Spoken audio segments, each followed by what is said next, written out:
제16장. 바울이 더베와 루스드라에도 이르매 거기 디모데라 하는 제자가 있으니 그 어머니는 믿는 유대 여자요 아버지는 헬라인이라. 디모데는 루스드라와 이고니온에 있는 형제들에게 칭찬받는 자니 바울이 그를 데리고 떠나고자 할세 그 지역에 있는 유대인으로 말미암아 그를 데려다가 할례를 행하니 이는 그 사람들이 그의 아버지는 헬라인인 줄 다 알미러라. 여러 성으로 다녀갈 때에 예루살렘에 있는 사도와 장로들이 작정한 규례를 그들에게 주어 지키게 하니 이에 여러 교회가 믿음이 더 굳건해지고 수가 날마다 늘어가니라.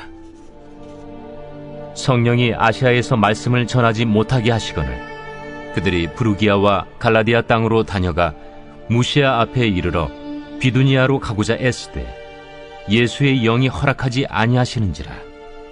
무시아를 지나 두루아로 내려갔는데 밤에 환상이 바울에게 보이니 마게도냐 사람 하나가 서서 그에게 청하여 이르되 마게도냐로 건너와서 우리를 도우라. 바울이 그 환상을 보았을 때 우리가 곧 마게도냐로 떠나기를 힘쓰니 이는 하나님이 저 사람들에게 복음을 전하라고 우리를 부르신 줄로 인정함이로라. 우리가 드로아에서 배로 떠나 사모드라게로 직행하여 이튿날 네아폴리로 가고 거기서 빌립보에 이르니 이는 마게도냐 지방의 첫 성이요 또 로마의 식민지라. 이 성에서 수일을 유하다가 안식일에 우리가 기도할 곳이 있을까 하여 문밖 강가에 나가 거기 앉아서 모인 여자들에게 말하는데 두아디라시에 있는 자색 옷감 장사로서 하나님을 섬기는 누디아라 하는 한 여자가 말을 듣고 있을 때 주께서 그 마음을 열어 바울의 말을 따르게 하신지라. 그와 그 집이 다 세례를 받고 우리에게 청하여 이르되 만일 나를 주 믿는 자로 알거든 내 집에 들어와 유하라 하고 강권하여 머물게 하니라. 우리가 신앙인이 진정한 그리스도인으로서의 삶을 살아가는 가운데 배워야 할 것이 있다면 순종입니다. 순종이 이론이나 어떤 학습을 통해서 배울 수 있는 것이라면 참 좋고 또 쉬운 일이겠지만 순종의 삶은 우리가 공부해서 배울 수 있는 것이 아니라 삶을 통해서 훈련되어지고 또 주님의 손에 다루어질 때 비로소 우리의 삶에 체득되어지는 은혜라고 하는 점에서 사실 좀 어려운 것이기도 합니다. 그러나 우리의 삶 가운데 순종이라고 하는 것은 실제로 우리가 주님 앞에 그렇게 다루어짐의 결과이기도 하지만 만일 우리 안에 전적인 주님을 향한 신뢰가 있고 또 온전한 믿음만 있다면 정말 쉬운 것이 순종입니다. 왜냐하면 내가 계획하거나 내가 어떤 일을 도모하고 또 그것을 이루기까지 많은 수고를 기울여야 하는 것이 아니라 앞서가시는 그 주님을 따라가면 되는 것이 순종이기 때문에 방식에 있어서 그것만큼 쉬운 것은 사실 없습니다. 그럼 순종이 어려운 것은 무엇 때문일까요? 순종이 어려운 것은 여전히 내가 주인이고 싶은 우리 인간의 본성이 남아있기 때문에 그렇습니다. 내가 원하는 길, 내가 원하는 방식, 또 내가 원하는 어떤 목적을 이루고자 하는 그런 자기 생각이 가득하면 그럼 결국 우리의 삶에서 주님의 뜻보다 나의 생각이 앞섬으로 인하여서 우리는 그 길이 어렵다고 순종이 불가능하다고 스스로 판단하게 되는 것이죠. 때문에 우리의 삶에 기도라고 하는 채널은 무엇을 가능케 합니까? 하나님이 나보다 앞서가고 계시다는 것을 명확하게 알 수 있는 방편으로 주님이 우리에게 허락해 놓으신 영적인 채널입니다. 하나님이 무엇을 원하시는지 말씀을 마음에 가득 담고 말씀에 의지해서 기도할 때 주님이 우리 인생 가운데 또 우리가 또 주님의 뜻을 이루는 그 모든 사역 가운데 주님이 세워놓으신 이정표를 보고 따라갈 수 있습니다. 그 말씀과 기도가 부재하면 주님이 우리를 위해서 세워놓으신 이정표를 결코 볼 수가 없겠죠. 그러나 우리가 깨어서 말씀 앞에 있고 또 깨어서 기도하면 성령께서 우리로 하여금 이미 세워놓으시고 이미 우리를 위해서 준비해 놓으신 그런 내 인생의 화살표, 내 인생의 방향과 지표를 정확하게 보고 나아갈 수 있다는 것입니다. 때로는 우리 인생 가운데 뭔가 거대한 담벼락이 막혀 있는 것처럼 보이기도 하고 튼튼한 문이 우리를 가로막고 있어서 도무지 열리지 않은 문 앞에서 망연자실한 인생 같기도 하지만 그러나 그때 주님이 원하시면 높이 쌓아 올린 담벼락도 뛰어넘게 하시고 굳게 닫힌 문도 주님이 우리의 삶에 열쇠를 쥐어주셔서 기꺼이 그 문을 열고 들어가게 하시는 은혜가 있음을 여러분 믿게 되시길 축복합니다. 요한계시록 말씀에 보면 3장 7절 이하에 이 같은 말씀을 하고 계십니다. 빌라델비아 교회의 사자에게 편지하라. 거룩하고 진실하사 다윗의 열쇠를 가지시니 곧 열면 닫을 사람이 없고 닫으면 열 사람이 없는 그가 이르시되 라고 말씀합니다. 빌라델비아 교회 성도들에게 예수 그리스도를 어떻게 설명하고 있습니까? 열면 닫을 사람이 없고 닫으면 열 사람이 없느니, 결국은 우리 인생의 주도권이 누구에게 있다는 것을 잘 대변해주고 있는 말씀입니까? 주님께 있다는 것입니다. 단지 우리의 생명과 우리의 시간과 우리의 소유에 대한 것만이 아니라 오늘을 살아가고 있는 우리의 삶에 지금 이 순간까지라도 누가 간섭하시고 누가 주도하고 계심을 알아야 한다는 말입니까? 성령께서 그렇게 우리의 인생에 주도권을 가지고 지금도 일하고 계시다는 것을 분명히 알아야 된다는 것을 성경이 이미 가르쳐 주고 있습니다. 우리에게는 수많은 인생의 플랜이 있습니다. 그 많은 인생의 계획들, 이것도 해야 하고 저것도 해야 하고, 또 그래서 이와 같은 일들을 통해서 이런 열매도 맺고 싶고, 우리에게는 그와 같은 내 나름의 생각과 또 이루어야 할 수많은 계획들이 있습니다. 근데 우리는 그와 같은 우리 인간의 아집과 고집과 계획을 따라 살아갈 때 이미 수많은 시행착오와 오류를 범하고 있다는 것을 너무 잘 알고 있죠. 때문에 우리에게는 늘 어떤 간구함이 있습니까? 성령의 간섭하심에 대한 간구입니다.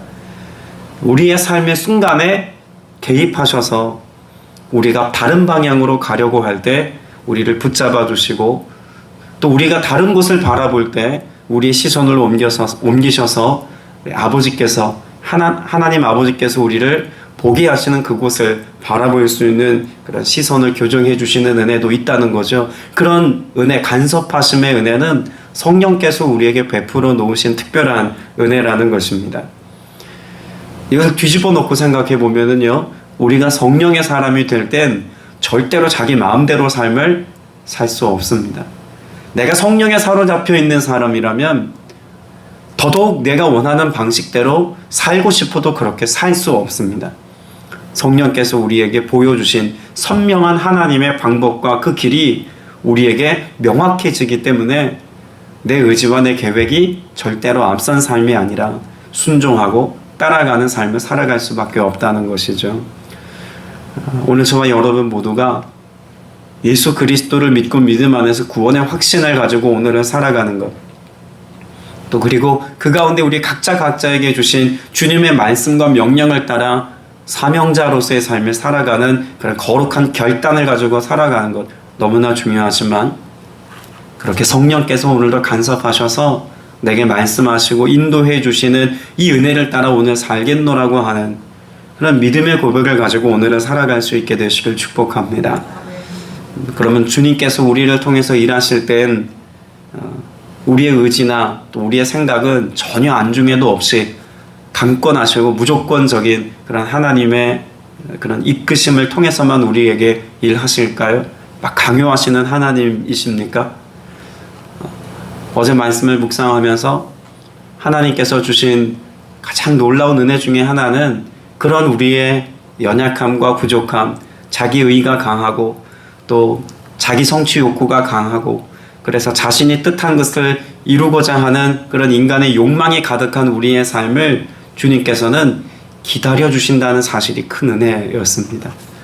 우리가 성숙하기까지, 또 주님의 마음을 온전히 가지고 주님의 뜻을 이루려고 하는 그런 믿음의 사람이 되어질 때까지, 또 그것이 성령께서 우리를 강권하여 주셔서 갑작스럽게 우리를 변화시키는 것이든지, 아니면 우리의 삶의 순간순간 끊임없이 개입하셔서 그런 아브라함의 인생 가운데 그 인생 여정마다 그렇게 인도해 주시는 은혜를 누리게 하시는 것이든지, 주님께서 우리를 그렇게 다루 온전하게 세우시기까지 오래 참고 기다려 주신다는 사실이 우리에게는 가장 큰 은혜가 아닐까라는 생각이 듭니다.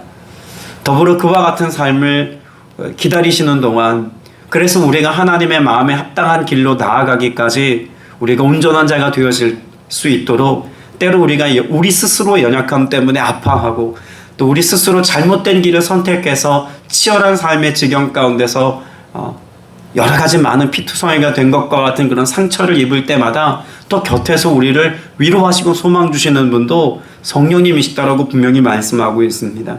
로마서 5장 15장 5절에 하나님을 가리켜서 위로의 하나님이라고 말씀하고 있지 않습니까? 또 베드로후서 3장 15절에서는 우리의 구원을 위해서 하나님께서는 오래 참으신다라고도 말씀하고 있습니다. 그런 하나님께 대하여 우리의 삶의 태도는 어떤 것이 되어야 할까요? 시편 37편 5절 말씀에 보면 이렇게 말씀합니다. 함께 고백해 볼까요? 내 길을 여호와께 맡기라. 그를 의지하면 그가 이루신다.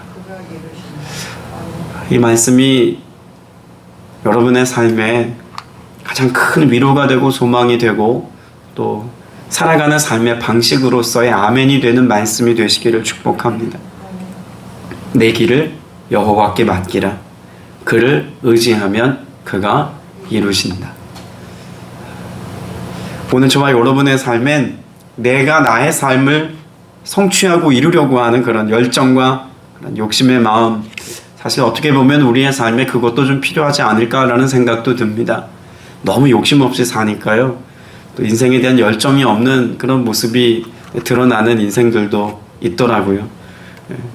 때로는 좀 그와 같은 인생의 열정을 지필 수 있는 모습도 필요한 건 아닐까라는 생각이 들지만 그럼에도 불구하고 성경이 말씀해주고 있는 우리의 은혜의 방편이라고 말하는 것은 철저히 그를 의지하는 것입니다. 그리고 그가 이루시는 것을 경험하는 것입니다. 그래야 우리의 삶이 나의 의지가 아닌 성령의 인도하심을 따라가는 삶의 모습 될 수 있기 때문에 그렇죠. 우리가 어제 말씀을 통해서 사도 바울과 또 바나바가 결국 2차 전도 여행을 계획하면서 갈라서게 되어지는 모습을 보았습니다. 인간적인 생각으로 보자면 안타까운 모습인데 16장에 들어서서 본격적인 그런 이방인들을 세우고 또 그들에게 하나님의 은혜가 흐를 수 있도록 하기까지 성령의 역사하심 속에서 그건 하나님의 계획의 일부였구나 라고 하는 것을 명확하게 볼 수 있습니다. 가장 극명하게 드러나는 것이 무엇일까요? 새로운 만남입니다. 바울과 바나바가 결국 그 관계 안에서 깨어졌지만 그러나 그 깨어짐 속에서 새로운 만남을 이루시는 하나님의 은혜가 있더라는 것이죠. 하나님은 하나님의 일을 이루시기 위해서 끊임없이 하나님의 사람들을 준비시키시고 세우셔서 동력하게 하셔서 하나님의 일을 이루게 하시는 줄도 믿습니다. 1절과 2절 말씀에 보면 바울 곁에 하나님이 세우신 한 동력자에 관해서 설명하고 있죠. 디모데라고 하는 제자입니다. 이 디모데라고 하는 제자는 어머니가 유대인이고 아빠가 헬라인인 그런 어떻게 보면 혼혈이라고 말할 수 있는 그런 상황에 태어난 자녀입니다. 사람들에게 존경받았고 또 오늘 2절 말씀에 보면 여러 성도들에게 이미 호평받고 있는 많은 사람들에게 칭찬받는 인물이라는 것도 알 수가 있겠죠. 믿음의 유산, 그 어머니로부터 받은 신앙의 유산을 통하여서 그의 삶을 이미 사람들에게 인정받고 또 하나님께 칭찬받는 삶이다라고 하는 것을 알 수가 있습니다. 그런 사람을 준비시켜 놓으셨습니다. 사실 이 바울과 디모데와의 관계를 생각해 보면 지금 바울을 만나기 이전의 디모데의 모습은 꼭 하나님께서 이때를 위하여서 이렇게 준비시키시고 훈련하신 그런 인생의 준비의 시간이 아니었을까라고 느껴질 만큼 바울과 디모데의 만남을 통해서 하나님은 놀라운 일들을 이루어 가십니다.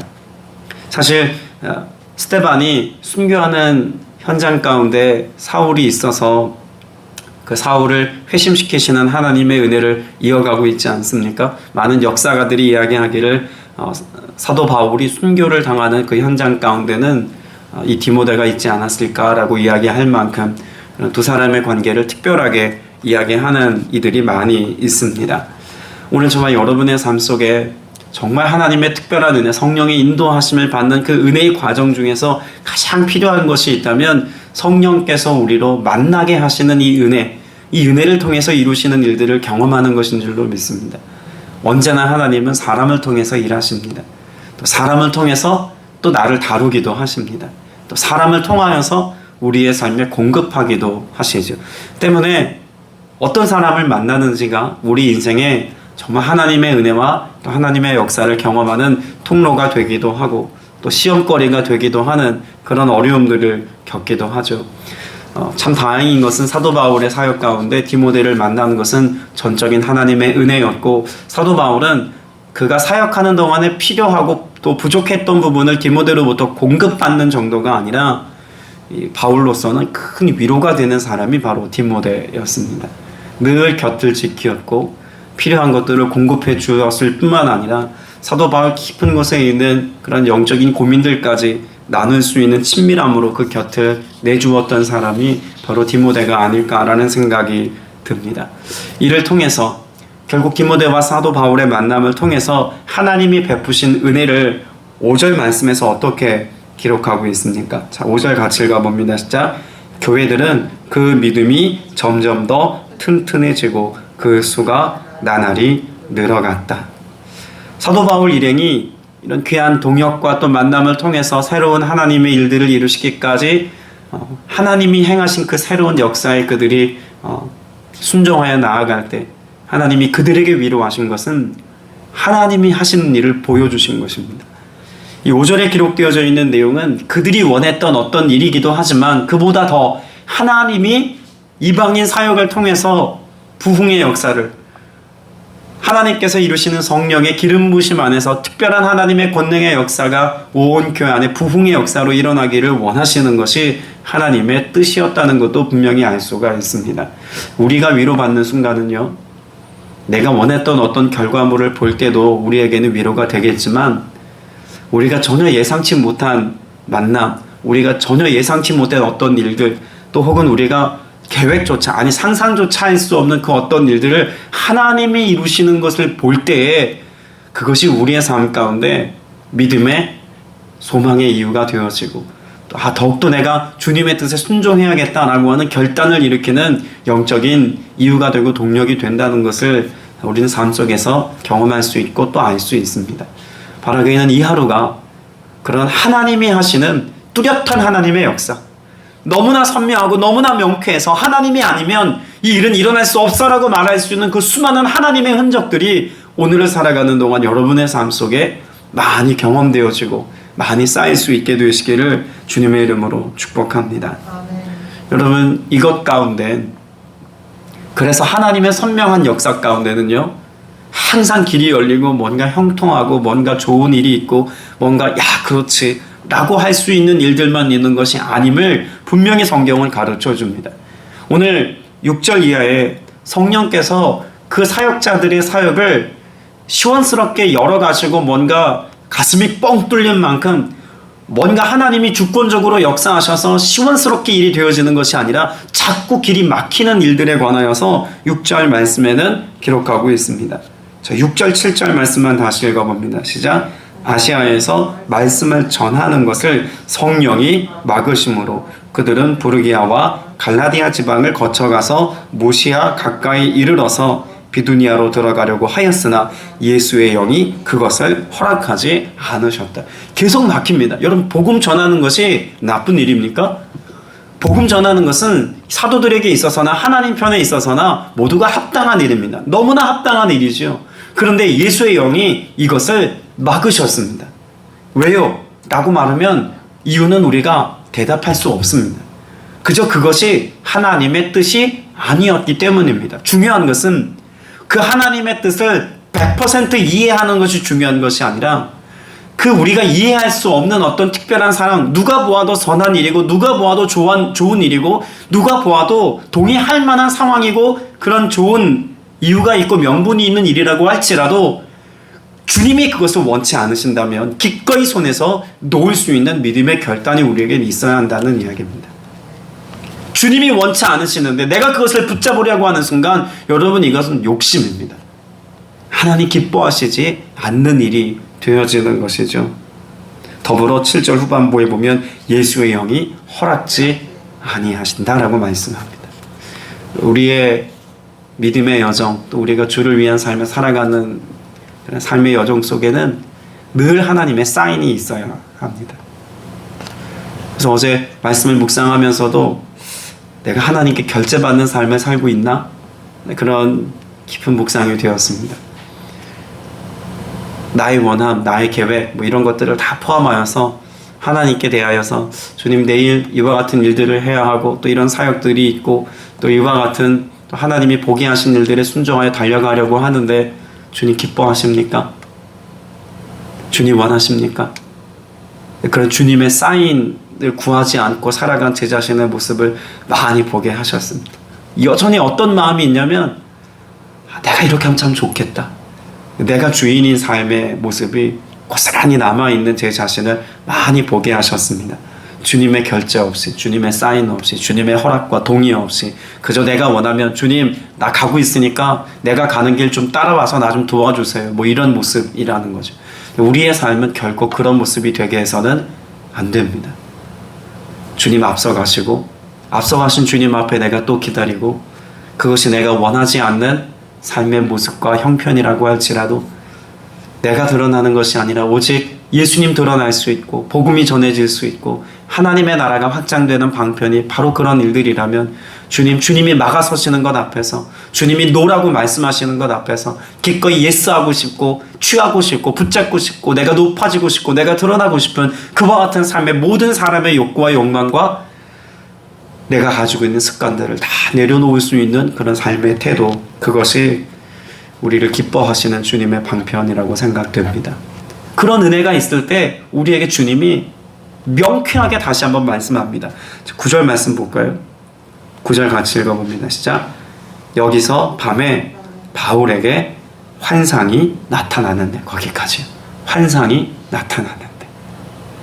여러분, 환상 얼마나 신비스러운 일입니까? 그런데 그 환상이 사도 바울 스스로 억지스럽게 어떤 하나님의 일들을 하겠더라고 막 열심을 낼 때가 아니더라는 겁니다. 막아서면 다시 돌아설 수 있고 하나님이 아니야 라고 말씀하시면 거기에 또 미련하리만큼 순종하며 나아갈 때 하나님이 그 순종함과 믿음의 고백을 가지고 나아가는 자에게 환상을 보이셔서 하나님의 뜻이 더 명확해지도록, 그래서 이 일을 위해서 내가 여기까지 너를 인도한 거야 라고 하는 것을 깨닫게 하시는 하나님의 은혜, 여러분 그것이 있더라는 것입니다. 환상은 특별한 영적인 체험이기만 한 것이 아니라 사도 바울에게 있어서 너무나 놀랍고 큰 하나님의 상급이자 보상이 아닐까라는 생각이 듭니다. 그렇게 순종하여 왔더니 잘 온 거구나.